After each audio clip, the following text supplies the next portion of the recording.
આજે દક્ષિણ ગુજરાતમાં વરસાદનું યલો એલર્ટ. દમણ અને દાદરા નગર હવેલીમાં પણ વરસાદની આગાહી. નવરાત્રી પર મેઘરાજા બગાડી શકે છે ખેલૈયાઓની મજા.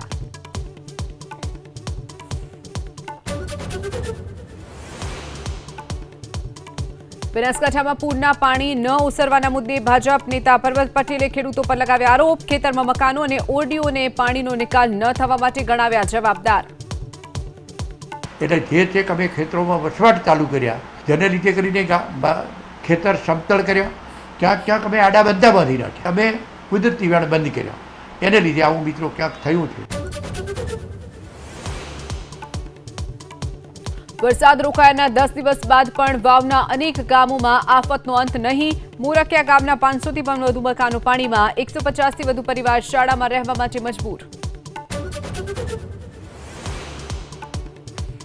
અમદાવાદના નારણપુરામાં મોટી દુર્ઘટના ટળી. અંકુર 4 રસ્તા પાસે રૂપલ પાર્ક સોસાયટીના મકાનનો સ્લેબ ધરાશાયી. જાનહાનિ નહીં.